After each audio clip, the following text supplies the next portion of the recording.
Hello again, and welcome to another exciting episode of Algorithm Analysis and Design. I'm your host and your professor, Dr. John Baugh.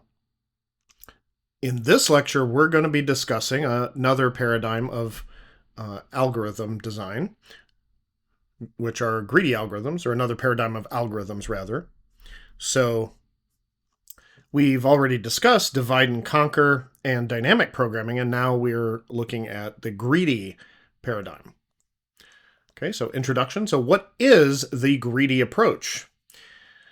With this approach, we build solutions incrementally. The greedy approach makes a sequence of locally optimal choices. So what looks good right in front of you. That's why it's called greedy. And each choice is irrevocable. In other words, you can't take it back once you've made that choice. So we hope that the local optimum will lead to a global optimum, but that is not always guaranteed. Again, divide and conquer involves breaking the problem into subproblems, solving independently, and combining the solutions. Dynamic programming utilizes overlapping subproblems and optimal substructure, and we reuse the results. That's one of the keys with dynamic programming. With greedy algorithms, there's no backtracking. It's local optimizations only.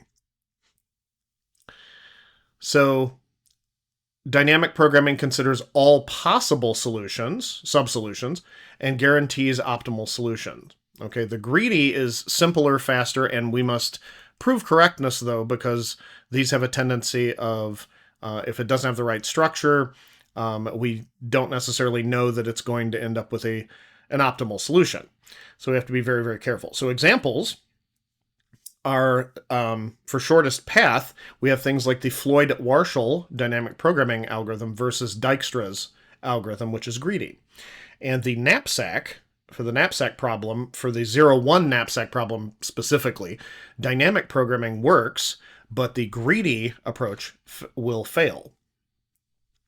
So as a template for greedy algorithms, we start with a selection procedure, which means that we pick or select the best candidate by the greedy criterion, which we'll talk about more.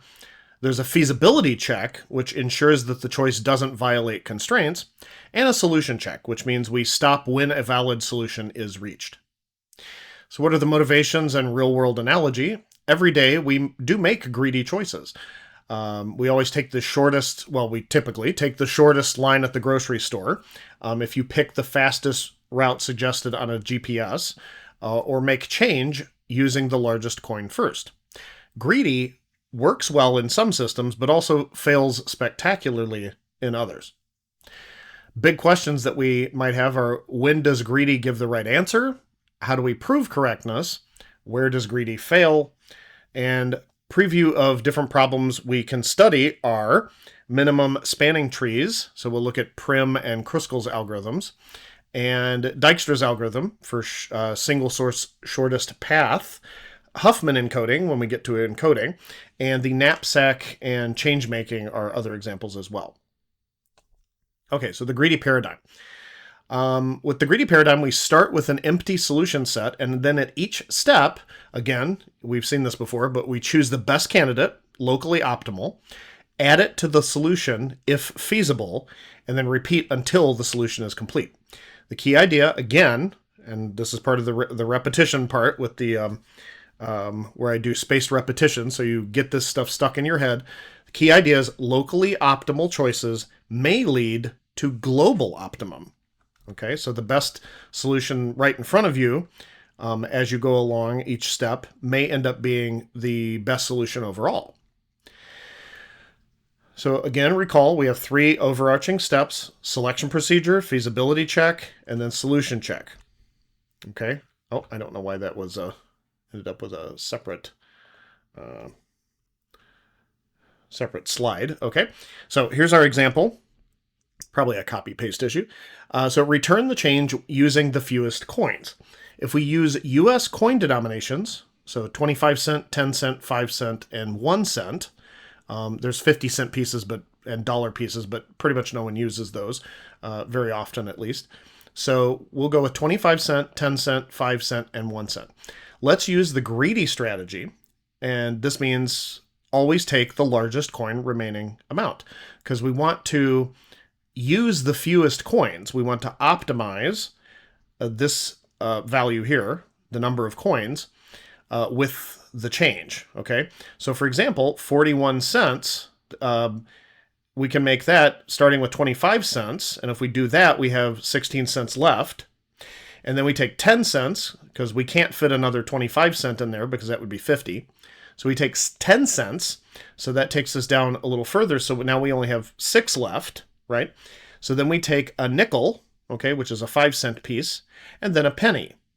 So with 4 coins, we've made 41 cents. And it just happens to be the case that this is the optimal solution.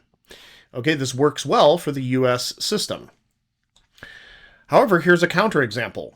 All right, let's say that we have a different system with different coin denominations of 50, 25, 12, 10, 5, and 1. So throwing in that little 12-cent piece and starting with 50, we'll find out that it may not always give us the optimal number of coins. So let's try to make 16 cents using this. So we would start with 12 cents because that is the largest number that would fit into 16 and not go over. 25 is too big, 50 is too big. So with 12 cents, you get down to 14 cents, and I can't, down to 4 cents once you fit the 12 in. So I can't fit a 10-cent piece. I can't fit a 5-cent piece. So I'm going to go with 1 cent. So 1 cent, 1 cent, 1 cent, 1 cent. So that gives me 5 coins to make 16 cents. And while that is a solution, it is not an optimal solution.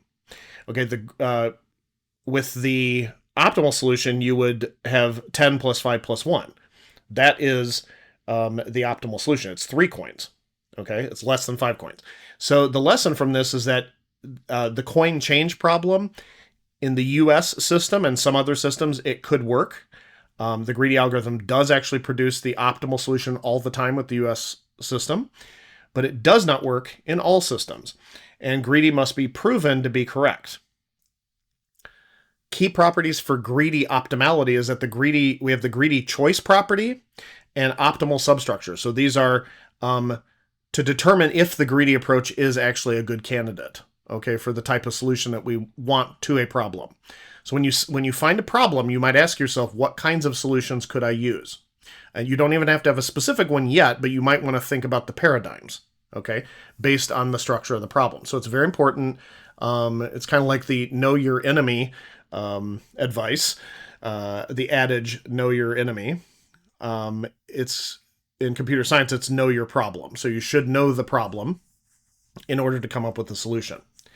Now, the greedy choice property means that a global optimum can be arrived at by selecting a local optimum at each step. Okay, so each step.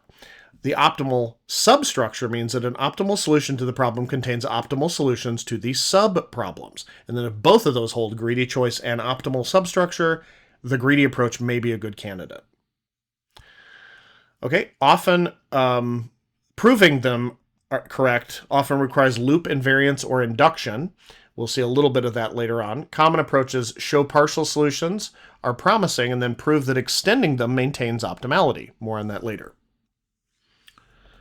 All right, so greedy versus brute force versus dynamic programming. With brute force, it tries all possibilities, but typically we end up with exponential time, okay, or factorial time, even worse. Dynamic programming means that we solve subproblems, reuse the results, and often we get a polynomial time solution. Greedy algorithms tend to work much faster, but they only work when the greedy choice and optimal substructure can be proven. So classic examples of greedy algorithms. Many optimization problems look greedy, and some work perfectly with the greedy strategy, and others require things like dynamic programming. We'll examine both successes and failure cases. We already saw one situation where the greedy algorithms work for some coin change problems, like the US system, but not for others. So one problem that we might want to solve is the interval scheduling problem. So here's an overview of the problem.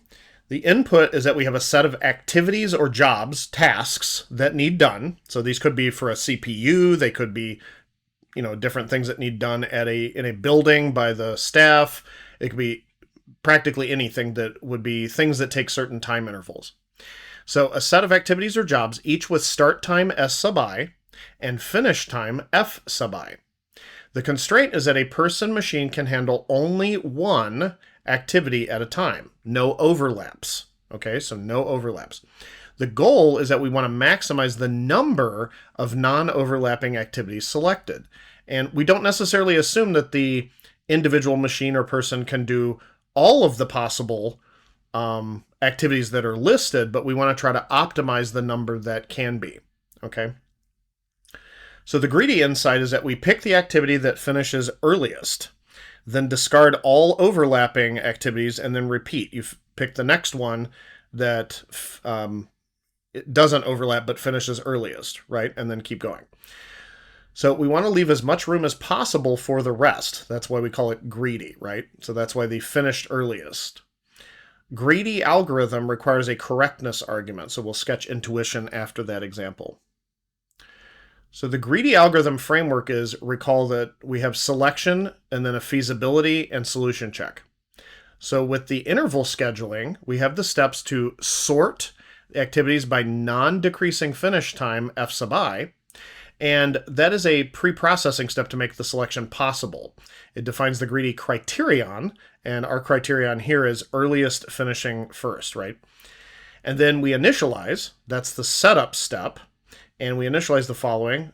Selected set A, so A is the name of our selected set. We set it to the empty set, meaning it's just empty. You could write it as square brackets with nothing inside, but the null symbol is also used a lot. And then we have a variable called last finish, which is negative infinity. Then we scan in sorted order. Okay, this is really where the selection, feasibility, and solution check occurs in the scan part. So if S sub I, meaning the start time for an individual item I, is greater than or less than the last finish, meaning it's feasible, okay? So the last thing that finished, if it ends at 10 seconds and this new item I'm looking at starts at 8 seconds, then it overlaps, so that would not be feasible. But if it starts at 11 seconds, that's feasible, okay? Or even 10 seconds, because that says greater than or equal to. We select that activity I, and then we take I, or A, rather, our selected set, the set of selected activities that we're trying to determine, that's our solution. We take that and then we union that new item, that new activity, activity I that we just looked at.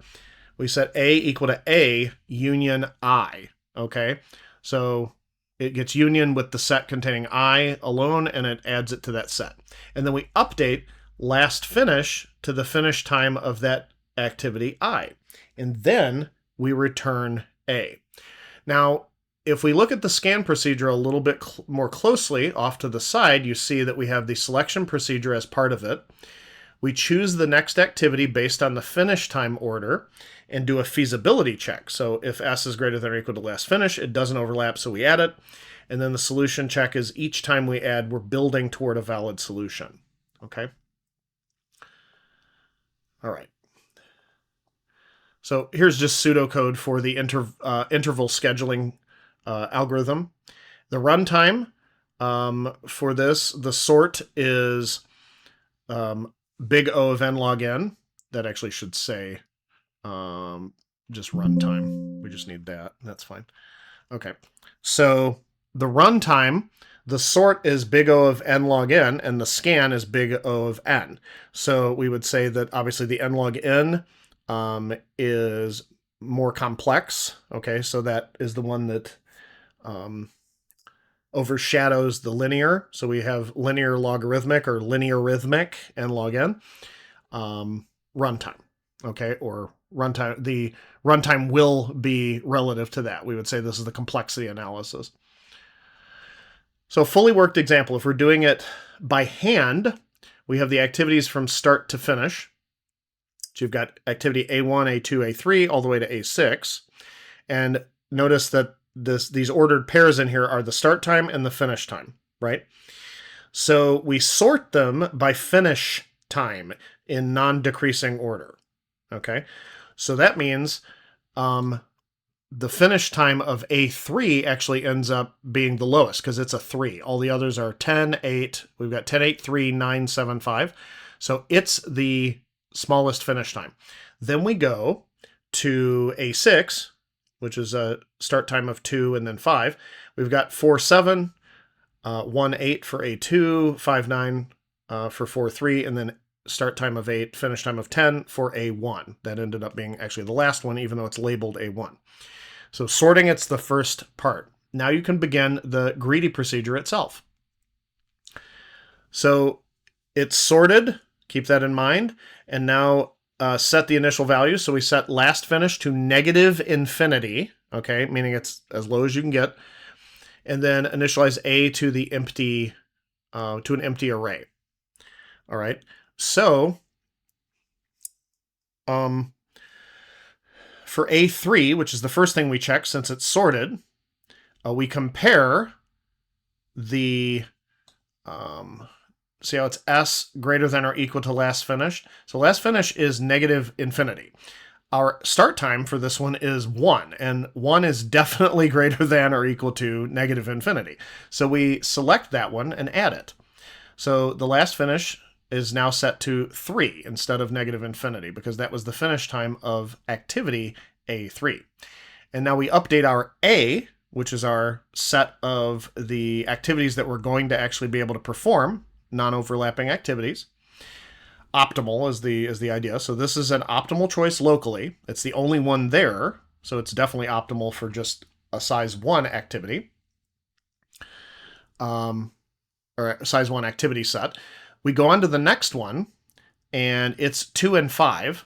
That start time is actually less than the finish time of the first one. So that means that this would need, the A6 would need to start before A3 is even finished. And since that's already in our set of activities with intervals that are already started, and it overlaps that interval, we do not add A6. We can't get A6 done because we'd be busy already working on A3. Okay, so because we're doing one activity at a time. So we skip it. Now let's try A5. That's the next one up with the next largest finish time. So with this one, we have 4, which is our start time. That is greater than or equal to the finish time of the last finish, right? So we select it, and we set last finish to the finish time, which is now 7, and update our set to A3 and A5. The next one is 1 and 8. We skip this one because the start time here was 1, and that's definitely less than 7. We skip the next one because that's 5, 9, and 5 is less than 7.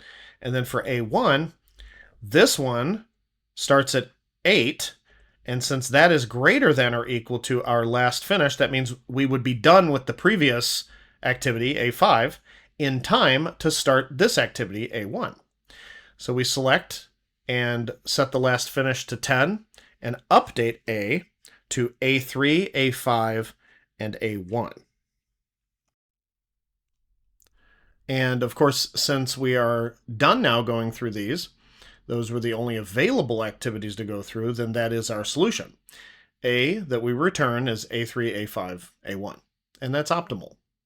So before we do a short proof, we need some terminology established. So a loop invariant is a property of your variables or data structure that initialization or that have initialization, maintenance, and termination. So initialization holds before the first iteration. Maintenance means if it holds before an iteration, it still holds after that iteration. And termination, when the loop ends, the invariant, together with the loop exit condition, implies correctness. So a loop invariant is basically a mathematical statement that remains true each time through the loop. Think of it as a contract that your algorithm keeps honoring until the end.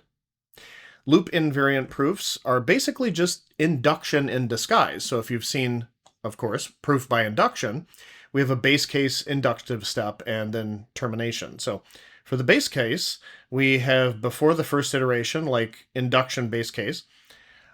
Inductive step means show it holds after the loop body if it held before. And then for termination, we combine invariant plus the exit condition to conclude the algorithm's goal is met. The algorithm, again, just as a reminder, looks like this. So we sort the activities. A is equal to empty brackets. So it's an empty array or empty set.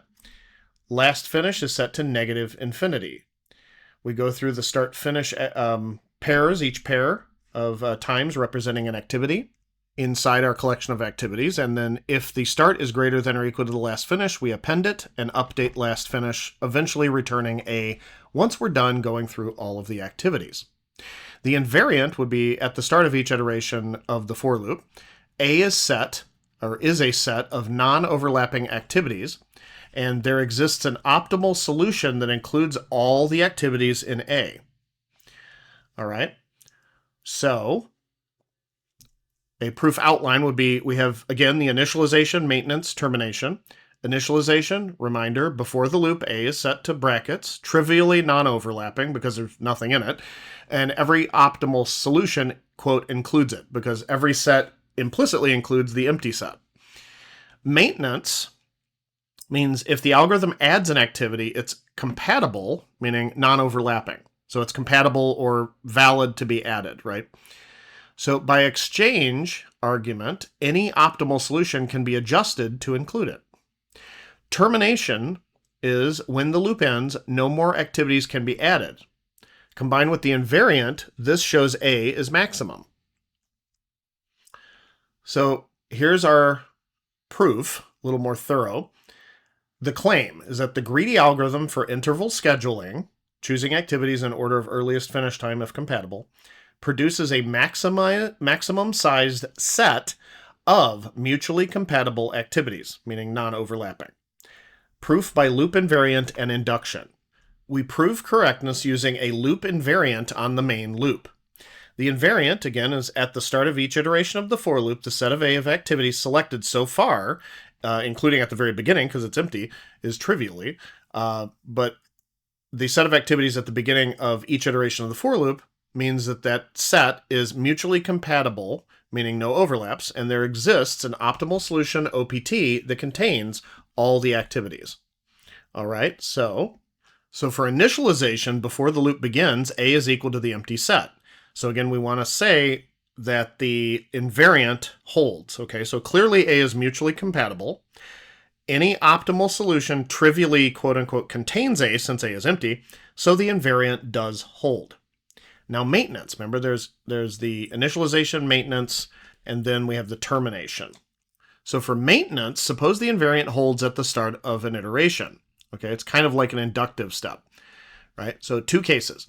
If the current activity, start finish, is rejected because the start is less than last finish, then A does not change. Okay, so in that case, the invariant continues to hold because nothing changed. If the current activity is accepted because S is greater than or equal to last finish, then by the test, it does not overlap with the last chosen activity, right? That's part of the test to even add it in the first place. So A remains mutually compatible, non-overlapping. Let OPT be an optimal solution that contains all previously chosen activities. If OPT already contains that SF, then we're done. If not, since SF finishes no later than any other compatible choice available at that step, we can replace the first activity OPT that overlaps SF with SF. This preserves feasibility and size, and now OPT contains extended A. Thus, the invariant is maintained in either case. Termination.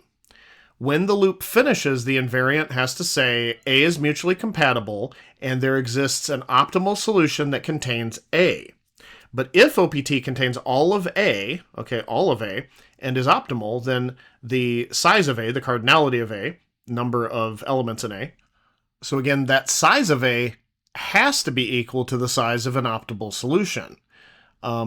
If we have any other A, would be smaller than optimal, contradicting the greedy selection process, because it is optimal. Therefore, A is optimal.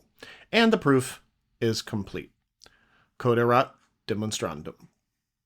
Fractional knapsack is next up. So, problem overview. completely different problem now. We're going to see, is there a greedy way to solve it? Now, fractional knapsack's different from the 0-1 knapsack.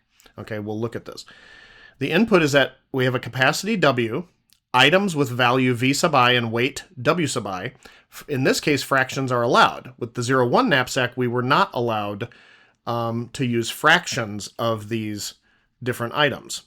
Okay, we could only either take it or leave it, no fractions. So the goal is to maximize total value without exceeding the capacity. The greedy criterion is that we take items in non-increasing order of value density, and we calculate that with the value sub I divided by the weight sub I. So we take the value, divide it by the weight of that item, and that is, we take them in the that order of that value density, right?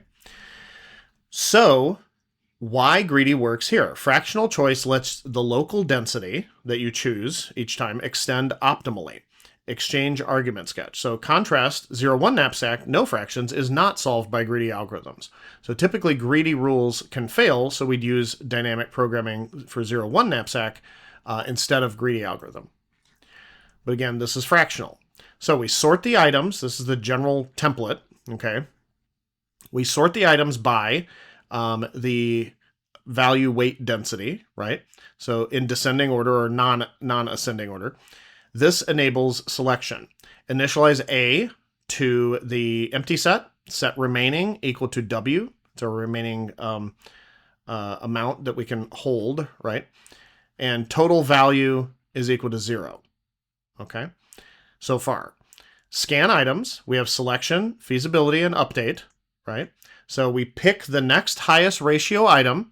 We test for feasibility. If it fits, fully take it. Else, we take the fraction that fills the remaining capacity. Then we update remaining and total value. Return the chosen fractions and total value. That's the return value. This is the solution check. The capacity is filled or items exhausted. Those are the only possibilities. Either you ran out of items to take and you still have excess capacity, or there were more items than you could take, but you have filled the capacity. So you fill it totally because you can take fractions. And here's the pseudocode, items and the weight, and then you go through here, set the A to the empty, go for each of those value weight pairs, kind of like we did with the interval scheduling. But in this case, if we have nothing left, no remaining capacity, we break out. Otherwise, if the weight is less than or equal to remaining of that whole item, we append that whole item. Otherwise, we calculate the fraction. And then eventually you return that A and the total value. Okay, so here's the fully worked sample. Here are the items listed with their values. And we have I sub 1 is 10 for its value, weight is 2. Notice these are just the items that we've been given, right? So we have to compute the V divided by W, value divided by weight for each. This is our value density, so the value weight ratio, and sort in non-ascending order. So when we do that, we'll also assume for our capacity, we have a weight of 13 we have capacity for. But notice we took all these items. We got value divided by weight. So we got 5 for this one, 5 over 3 for that one, 15 divided by 5 is 3, 7 is 1, 6 1 is 6, etc., etc. And you sort them in non-ascending order. Okay, in this case, they're all different, so it's descending, but it would be at least non-ascending order. Okay, so, and we have the labels of the item, its value and weight, and then we've got the VW, and you can notice this is what's actually it's sorted by. So we now have this sorted order to follow with our algorithm. I5, then I1, I6, I3, I2, and I4. Okay. We now process items in the sorted order, okay, with the weight being, capacity being 13. The total value ends up being 50.67 because I start with this one. I can add the whole thing and still have a remaining capacity of 12. We take it, and this is telling us what fraction we take. We take the whole thing all the way up to this item 3 here, okay? When we get to item 3, we end up with a remaining capacity of 1. The next item we look at, item 2, if you look back here, has a weight of 3, so we can't take the whole thing. So we end up taking 1/3 of it. all right, because that's what's left. We've got one capacity left. You take a fraction of it, and you get a fraction of that value as well, and then we end up with 0 remaining capacity, and we don't take any of item 4. So the total value we get for that weight equals 13 is 50.67, and that is optimal. So why does greedy work here? Well, the greedy choice property, if an optimal solution used any lower ratio, used any lower ratio weight while higher ratio weight was still available, swapping increases value without increasing weight. Optimal substructure. So this is after taking the best density until some item crosses that capacity. The remaining problem is the same with reduced capacity, but these properties do not hold for the 0-1 knapsack. Hence, greedy could fail in that circumstance, and we would use dynamic programming instead. Okay, just change paradigms. And again, we have the counterexample 0-1 knapsack. Fractional means we can take any portion of the item, and it's greedy by value weight ratio. 0-1, each item is all or nothing. The same greedy rules can fail. So here's an example, counterexample rather, with the 0-1 knapsack. Let's say we have a weight capacity of 50, and we have I1, I2, and I3 with these ratios of 6, 5, and 4.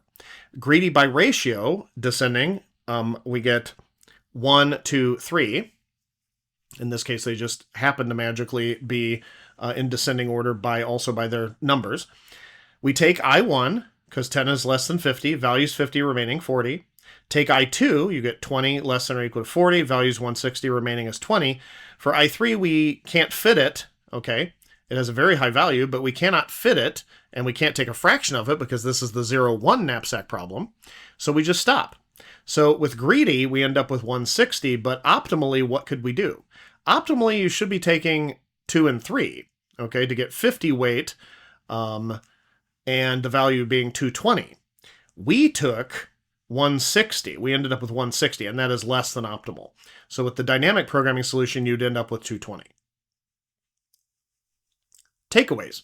Greedy works perfectly for interval scheduling and the fractional knapsack problem, but greedy fails for 0-1 knapsack, but things also like coin change problem with non-standard denominations, like we saw earlier.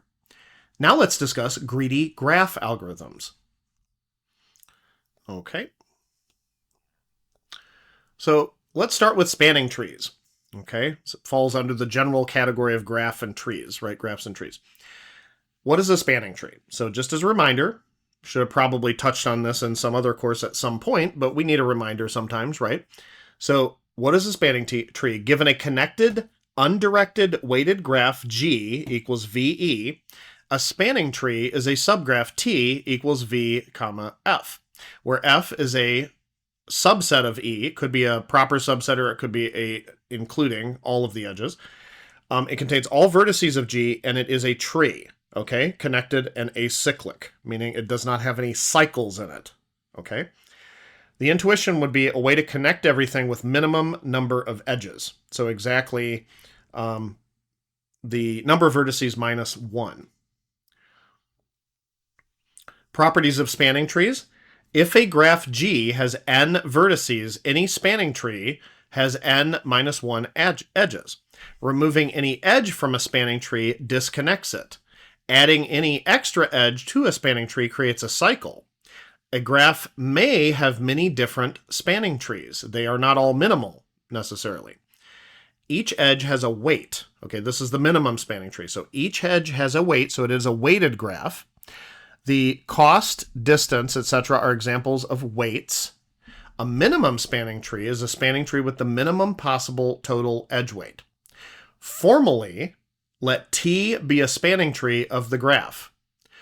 Weight of the tree, weight of the tree is the sum of the E's as elements of T, the tree, of those weights, right? So an MST, okay, is a T such that no other spanning tree has smaller weight. So it minimizes, it is an optimization problem, so it minimizes the weights, okay?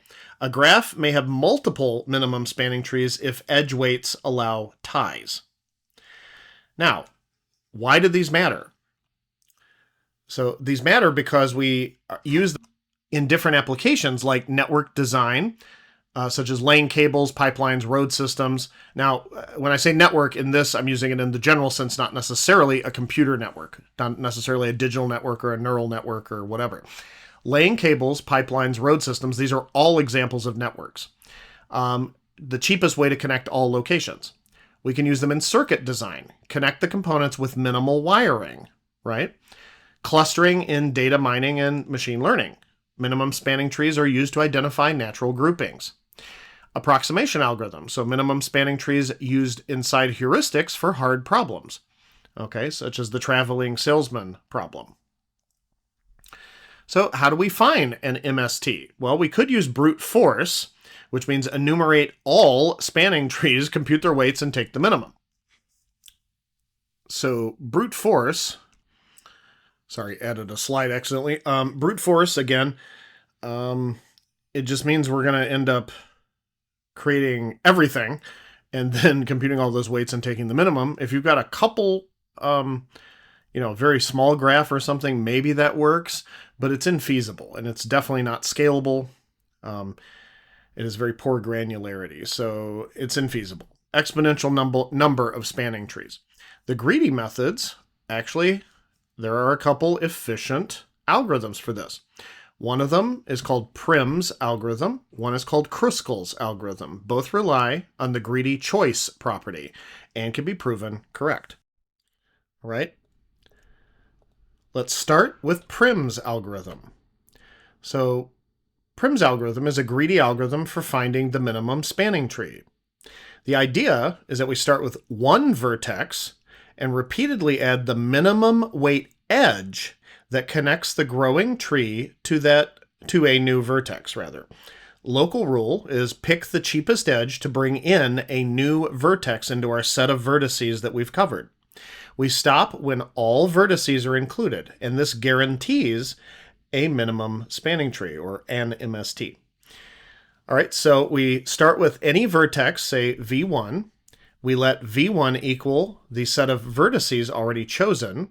F is the chosen edges, and while the set of vertices already chosen is not equal to V, total vertices, we find an edge, okay, with minimum weight such that U is in the set of vertices already chosen, and V is in the vertices, or is from the vertices that have not already been added to our set of edges, or set of vertices, rather.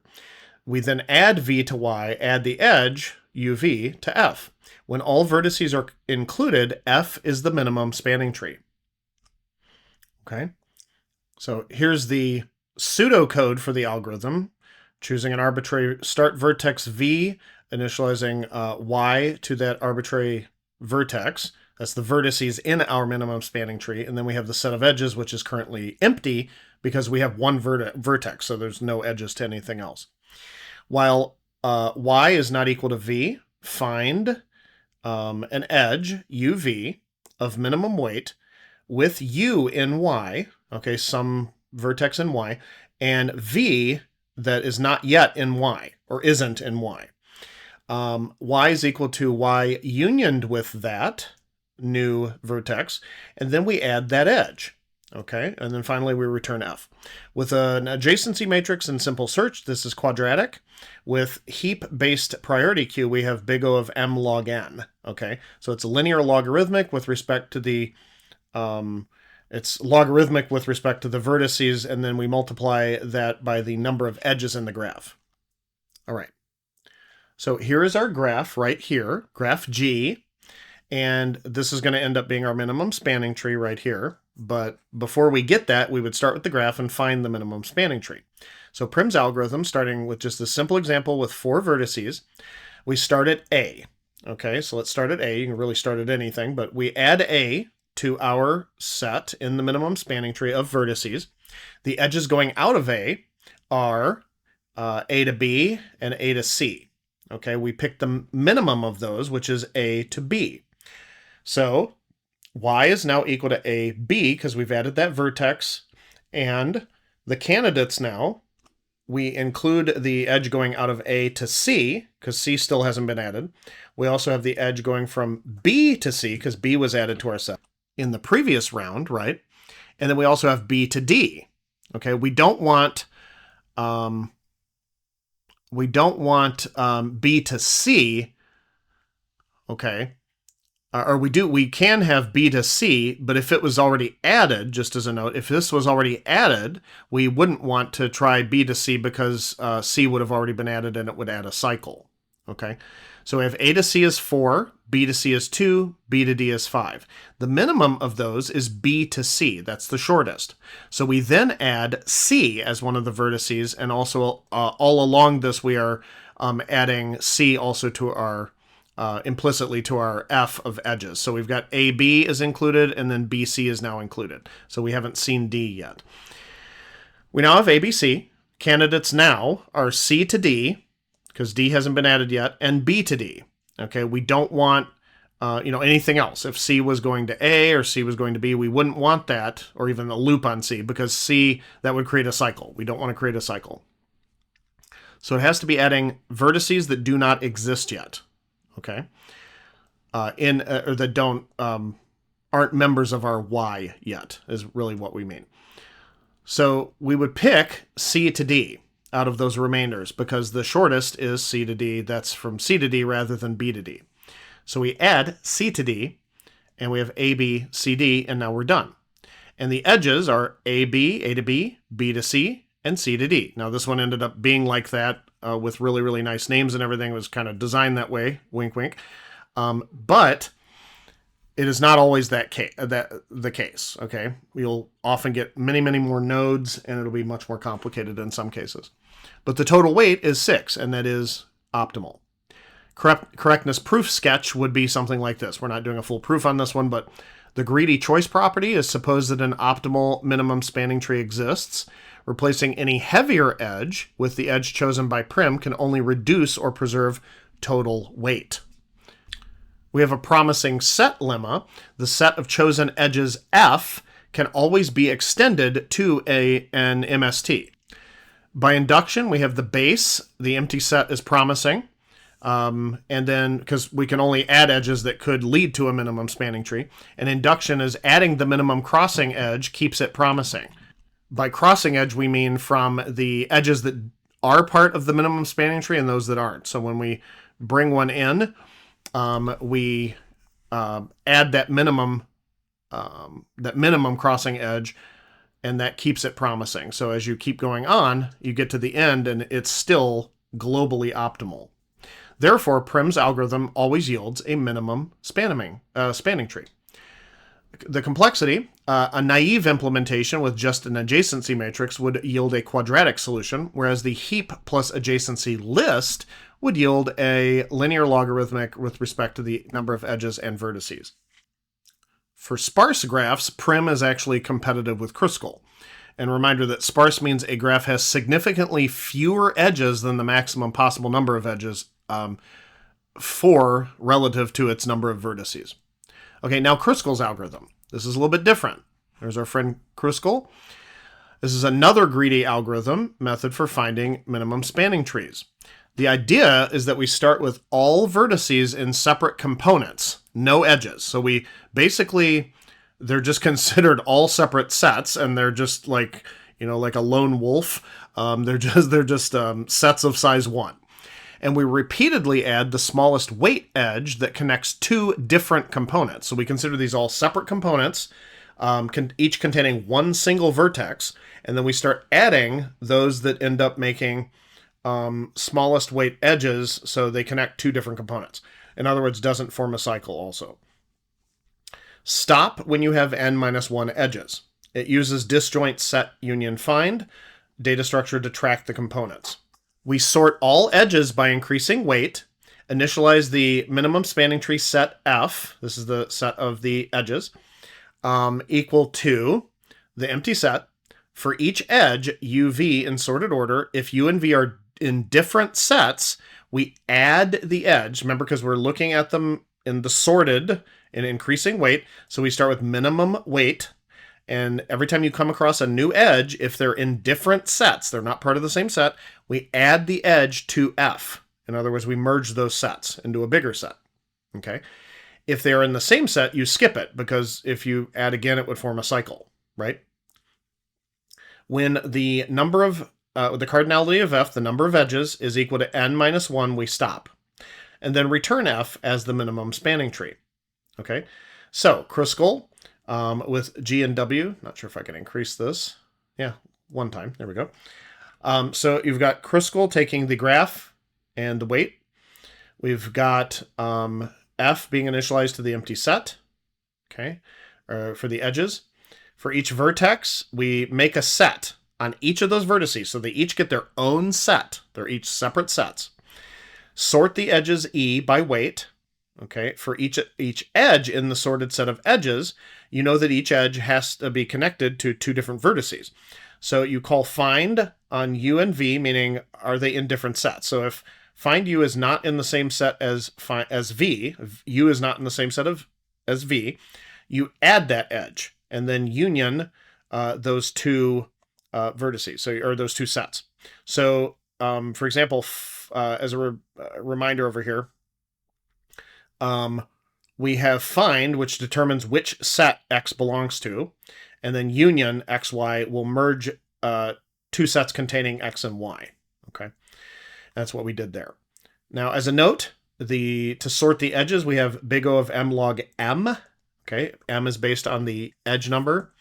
The union find operations are big O of M Ackermann of N. And the Ackermann function, or inverse Ackermann function, is an extremely slow-growing function. And for all practical input sizes of n, the inverse Ackermann function is less than or equal to 4. Okay, so it effectively ends up being kind of like a constant. All right, so that ends up being linear with respect to the number of edges, approximately. All right, so Kruskal's algorithm worked example, same situation here, same graph, and you'll notice we end up with the same minimum spanning tree. All right, so we sort the edges based on weight. We end up with AB. Okay, AB is the smallest edge, BC is the next one, CD is 3, AC is 4, and then BD is 5. So 1, 2, 3, 4, 5, literally. Start sets. Remember, we called make set, so every single one of these sets of vertices has a single vertex in them. And we set the set of edges equal to empty, because we have not tracked any edges yet. So consider them in sorted order. AB, they do not exist in the same set originally.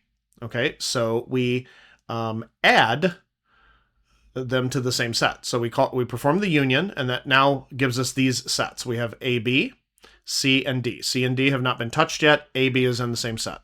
And then we have successfully added one edge just to connect the A and the B. So we still have 3 disjoint sets here. AB is in one set, C is in one set, D is in one set. Then we consider BC, because that was the next weight up. They are not in the same set, because we've got a C over here, and the B is over there, right? So we add it. Now we union them, so we end up with one set, ABC, and now we just don't have D left, but we also add that edge, that minimum weight edge. Now, CD, find C not equal to find D, meaning D does not have the same, is not in the same tree or graph, acyclic graph, so we add it.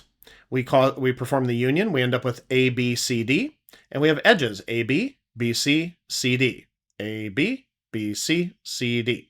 That spans all the vertices. You check AC, they do exist in the same, because we're still going through the loop. We could check the number of edges, and if it is one less than the number of vertices, we could just break out early, but just for the sake of working through this example, we'll say, if we check AC, they both exist in the same set, right? Because they all exist in the same set. So we skip it, and then BD, we skip that also because it's in the same set. So our minimum spanning tree, the edges in the minimum spanning tree indicated are AB, BC, CD. It's the same answer that we got from Prim's algorithm. So how would we prove correctness? So the key idea is that Kruskal always chooses the smallest safe edge. The cut property for any cut, which means a partition of vertices into two groups, the minimum edge weight edge crossing that cut is guaranteed to be in some minimum spanning tree. Okay, so initially you have all the vertices in completely separate sets. Now, those are the cuts, the partitions of those groups. Now, if you have an edge crossing those cuts, meaning bringing it into the fold, then if it's a minimum weight edge, then it has to be part of that minimum spanning tree. How Kruskal uses it is when it picks the smallest edge that joins two components, it's the lightest edge across the cut. Okay, and we think of the cut as the stuff that is inside of the minimum spanning tree that we know so far, which started empty, or started with one vertex, right? By the cut property, we add it, and that keeps the partial forest promising because it's still minimum possibility. Base is that the number of edge, no edges whatsoever, is promising because we can always add an edge that moves towards a minimum edge that moves towards the minimum spanning tree. The hypothesis is that after k steps, f can be extended to an MST, so any number of k steps. Step is adding next safe edge, preserves the property, and therefore, after n-1 edges, f is a minimum spanning tree. What about the complexity? Sorting the edges is m log m. Initialize union find is big O of n. Processing the edges is the inverse Ackermann function. So which one basically dominates? So the m log m, the linear essentially, and then this one's linear times almost a constant. So it's not even really that big. In fact, for even very, very, very large n's, it would still be less than or equal to 4. So the dominating term here is the linear rhythmic or linear logarithmic term with respect to the edges. So it's m log m. And again, we're using m and n differently because m is the number of edges, n is the number of vertices. For dense graphs, we would say, for a sparse graph, the m is close to the number of n. For dense graphs, that means we have a whole lot more edges. Okay, so if you have a strongly connected graph, then it would be more dense. Okay, m is approximately n squared. And sorting is heavy. Sorry, that should be but still manageable. Okay, Prim versus Kruskal. So Prim's algorithm grows one tree outward, vertex by vertex. It uses a priority queue to select the cheapest edge leaving the tree in the most efficient implementation. If it's just using an adjacency matrix, then it's quadratic. And if it's using a heap plus adjacency list, then it's m log m. It's better for dense graphs, which means has a larger number of edges compared to the vertices. And Kruskal's algorithm adds edges in global sorted order. So it's not assuming one tree, it actually starts with as many trees as there are vertices, right? Because they each get their own set. It uses union find to avoid cycles, and because it looks for like, hey, does this one belong already, or is this one in the set, in another set that already has, it in it. So it is big O of m log m also, and it's better for sparse graphs, meaning relatively few edges compared to its vertices. Both are greedy algorithms. Both always produce a valid minimum spanning tree, and you get the same result. But it may differ if multiple minimum spanning trees exist. Next up, Dijkstra's algorithm. So beyond this minimum spanning tree, we also have graph algorithms, and one of them is Floyd-Warshall. We saw that with dynamic programming, but we also have Dijkstra's algorithm. This one actually happens to be a greedy algorithm. In many ways, it's got it has some similarities with Prim's algorithm, although they're solving different problems, because it adds the next vertex, okay, rather than looking at it globally. So it is a smart, greedy algorithm. It's the foundation of link state algorithms used in networking. It's how some routers find an optimal path to forward packets, for example. And just because an edge is discovered, meaning connected to a known edge, doesn't mean it's marked as, quote, known yet.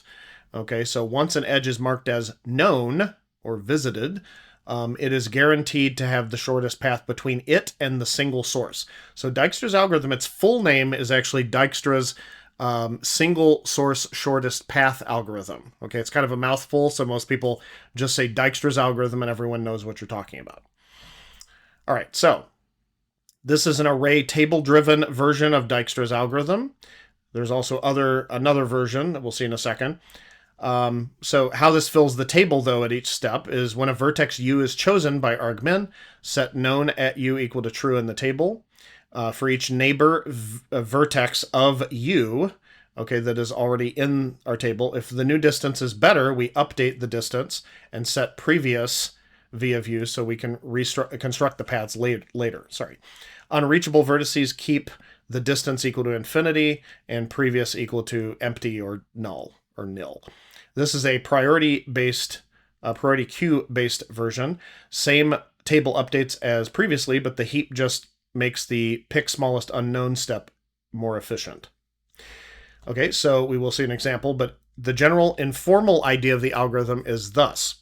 You fill a table with vertex labels, whether they're marked known or not, the distance from the start vertex to the current vertex, and then we have the previous vertex, and that indicates what vertex we took to get to the current vertex. Okay, and that can get updated if we find a shorter path.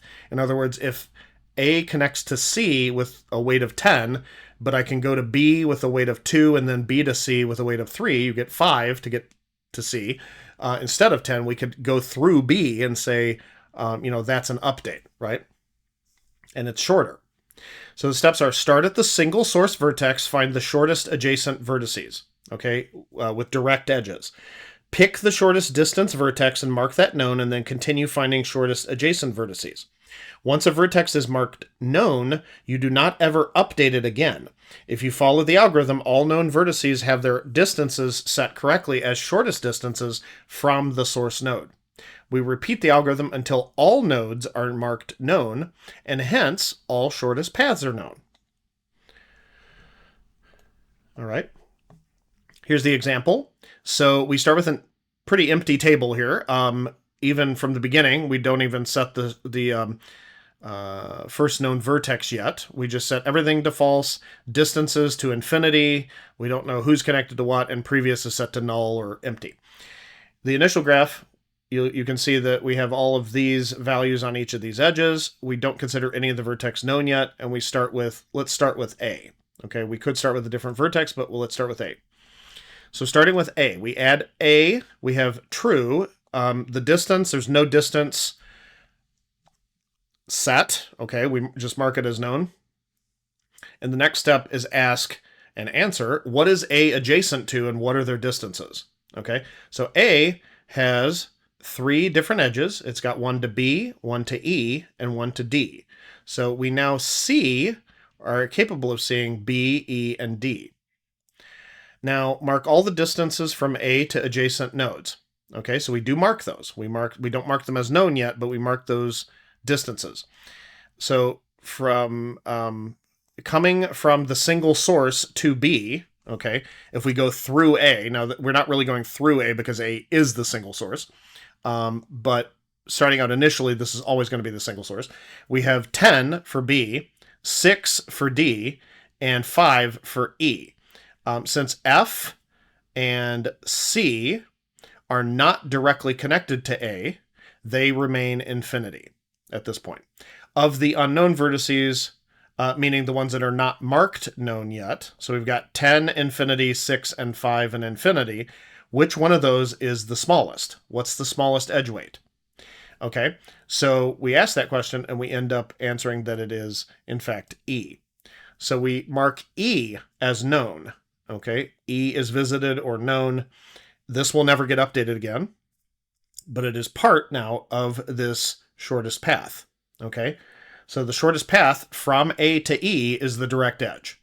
All right, it's not always the case. You might think, well, if A is directly connected, it's definitely quicker.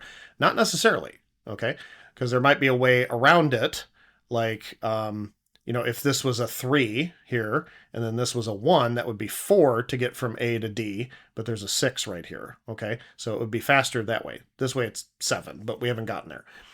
So we mark E as known, And now, what is E adjacent to? And then what are the total distances from A? So this is an important part a lot of students kind of mix up. You need the total distances from A when taken through node E, and then we update as necessary. So we update B's distance to 7 because to get from A to B, it's currently 10, okay? But when we go through E, because E is known now, E to B is 2. If we add that to its distance from A to E, that's 7 in total. So that means instead of going directly from A to B, if we go from the single source A through E to get to B, we update that, it's only 7. So that's minimal. Okay, so we update that.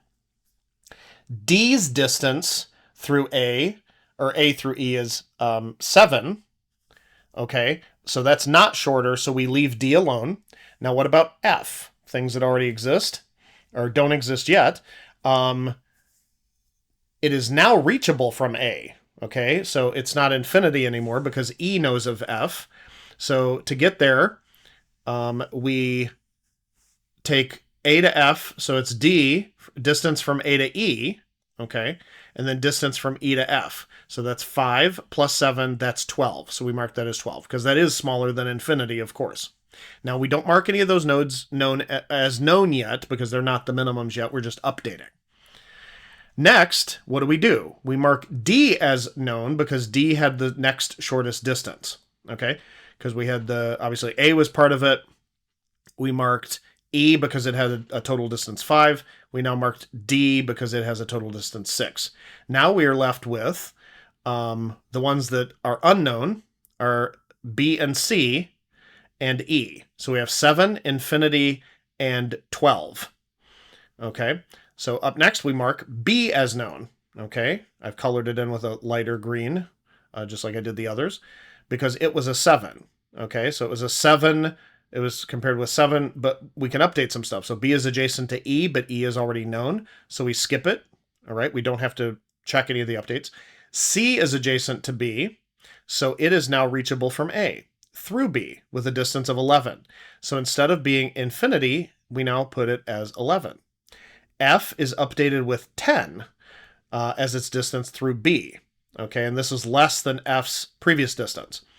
Okay, so B's was 7, and then if we go through B to get to F instead of what we were doing before, okay, which was greater, right? It was 11. 12, right? Because we had 5 and 7. We can now get there more quickly. So we have 5, so A to E to B to F. To get from A there, it's actually cheaper. Okay, 5, 6, 7, 8, 9, 10. 10 is less than 11, so we update that. All right, who's next? F is made known. All right, so F is made known. And then C is the only adjacent or unknown adjacent vertex. The distance would still be 11 using F, and it's already 11 using B, so it doesn't really matter. It will not improve it, so we just leave it alone. Okay, so who's next? Well, now we just add C.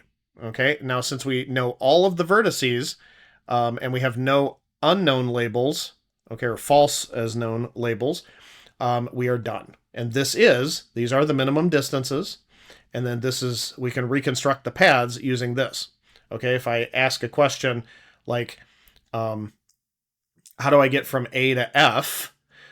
You would say, well, you backtrack. So you'd start with F, and you say, well, I got there from B, B got there from E, E got there from A. So it's A to E to B to F. So A to E to B to F. And that's the shortest path from A to F. And it is size 10, right? Because it's 5 plus 2, that's 7, and then 3, that's 10. And that's where that number came from. All right, so follow-up questions. What's the shortest path from A to C? Okay, the shortest path from A to C, and then what's the distance of that path? Well, from A to C, if I look at C, I see that I came from B. So backtracking, C back to B, B back to E, E back to A. Okay, so A to E to B to C, right? A to E to B to C. So what's the distance? It's 11, because it's directly written there. We don't even have to count anything that time. All right, now those were graph algorithms. Now, just to give a little bit more variety before we call it a day, we've got greedy algorithms, encoding, and compression. What do we need compression for? So what do we even do with this stuff? Well, we know that data keeps growing. So text, audio, video, images, there's higher resolution. They're everywhere. So a goal might be to store, put it on disk, or transmit with fewer bytes. So storing is putting it on disk. Transmitting is sending it over some sort of media, often some network, right? So it could be optical fibers, it could be copper, could be different, could be wireless, with the fewer bits while preserving the same information. Okay, so in some cases we allow us to lose a little bit of information with storage.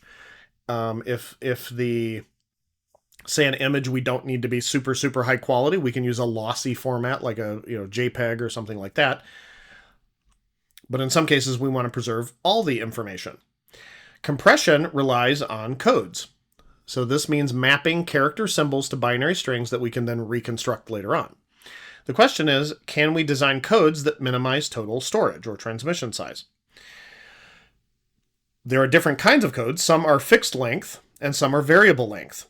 So each symbol with a fixed length code uses the same number of bits. An example would be 4 symbols means we need 2 bits each, because it's 2 squared is 4. So variable length codes means we frequently use those frequently used symbols get shorter codes. Okay, so it's that'll reduce the overall transmission or storage. So we reduce total size when the data has uneven frequencies, right? The challenge would be to avoid ambiguity, and therefore we need prefix-free codes. So if you had the code for one item is 0 and the other code is 001, it might be ambiguous because you're starting with the same value, starting with a 0. So it might be not sure if that's supposed to be 0, which is one symbol, and then a 01, which is another, or if it's supposed to be 001, which is a third element. So that could be ambiguous. We can't have ambiguity. So prefix-free property means code is prefix-free if no code word is the prefix, meaning the beginning of another. This ensures unique decodability. So examples, not prefix-free would be things like 001 or 011. Those are ambiguous because, again, like I said before, if I have 01 or 0 and 01, 011, if I see those 011, are we talking about 0? I'm sorry, if I see, let me see, 001, let's say I see 0011, we could end up with a 0 followed by a 01 and then something else, or maybe it's a 0 followed by a 011. I don't know. It's ambiguous. Prefix-free are these examples, okay? So 0 is one symbol. 10 is another. That's okay because that doesn't interfere with 0. There's no ambiguity because it doesn't start with another one. So if I see 010, I know right away it's a 0 is one symbol and then a 10, so it's 2 symbols. What about 110? That's a third symbol, and then 111 is a fourth symbol. Huffman codes are a type of this. It's a prefix-free by construction. So we're going to look at examples of that. Now, Huffman codes aren't used as much. There are some variables or variations on Huffman codes that are used, but it's an earlier compression algorithm and it's easier to understand. So it's a good example of a greedy algorithm. It builds an optimal variable length prefix code. So the greedy rule is we repeatedly merge the 2 least frequent symbols or nodes. We assign 0-1 branches to build a binary tree. The result is what we call a Huffman tree. The shortest codes are for the most frequent symbols. Okay. So Huffman algorithm is count frequencies of each symbol, create a leaf node, okay, in the tree for each symbol with its frequency, insert nodes into a priority queue, a min heap, and while there is greater than one node left in the heap, we remove two smallest frequency nodes, create a new internal node with weight equal to sum, and insert back into the heap. The codes will be the paths from the root. Okay, if something goes left, it's a 0. These are binary codes, so it's a 0 on one side or a 1 on the other. So here's an example. We have the symbols rather, and their corresponding frequencies listed here.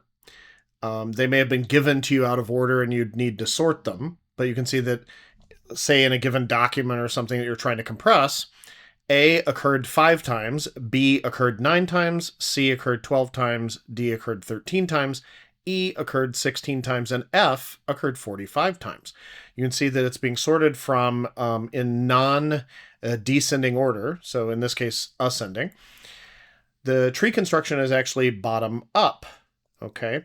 And typically when I'm drawing them, although you could have mirror image, I am putting the smaller values to the left in total. So step 1, you look at the two smallest available values, either from merge nodes or the actual leaf nodes. So right now we have all leaf nodes.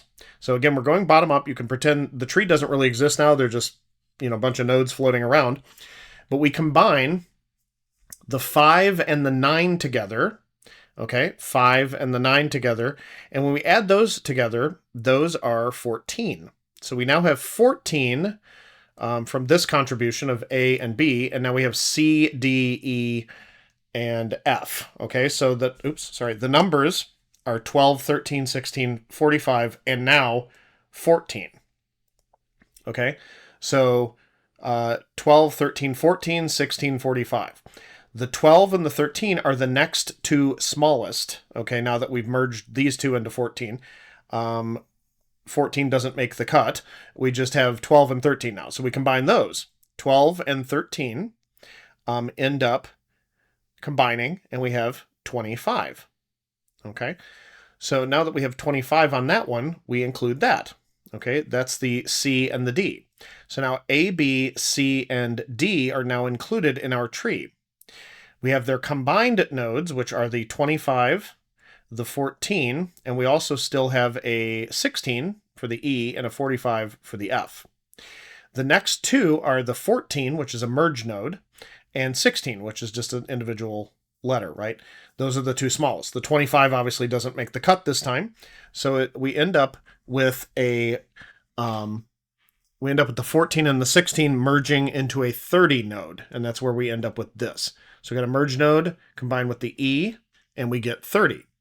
Then you have all merge nodes left. So you have 25, a 30, and a 45. So the two smallest are the 25 and the 30. You merge those to get a 55. Now you have two things left. The F, which is 45 by itself, and the 55, which is a merge node.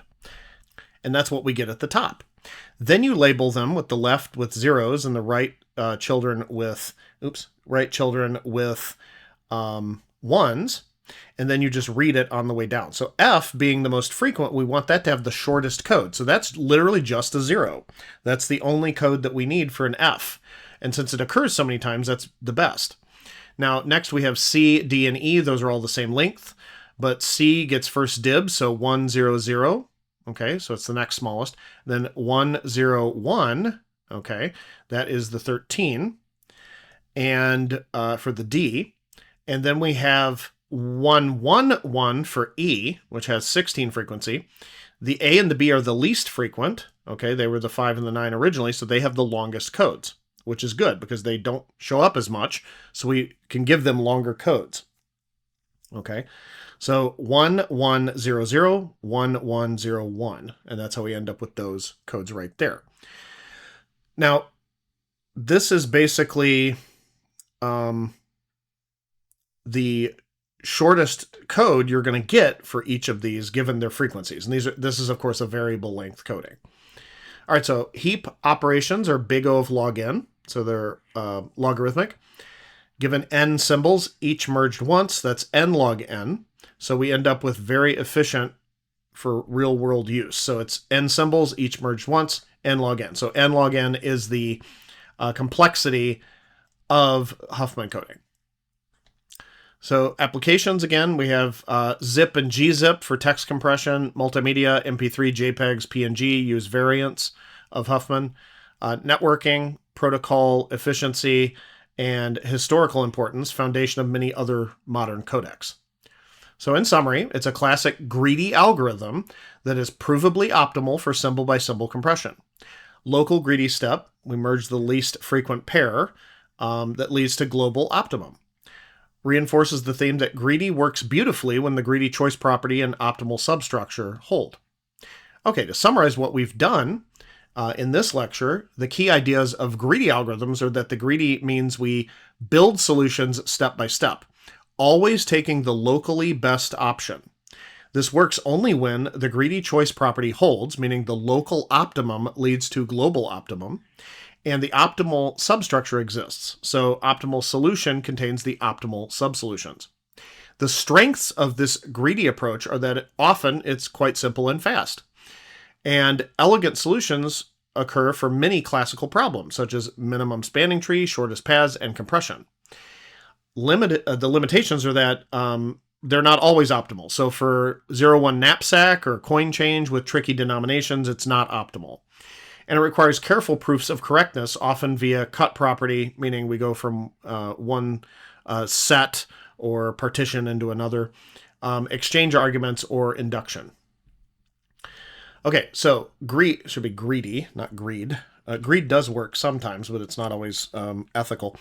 Greedy works in several instances, so interval scheduling, fractional knapsack, minimum spanning tree like Prim and Kruskal, Dijkstra's shortest path for non-negative weights, and Huffman coding for compression. Greedy fails with 0-1 knapsack, coin change, which are with non-canonical systems. So the US system, it works great, but if you add in that 12-cent piece, it's not going to work. The big picture is that greedy is one of the three major paradigms alongside divide and conquer and dynamic programming. So divide and conquer, dynamic programming, and greedy algorithms. When the greedy approach works, it often gives the most efficient solution available. But the success, again, depends on proving the correctness, not just going by intuition. All right, so that's what I've got for you for this lecture. Hope that was helpful. I'll see you next time.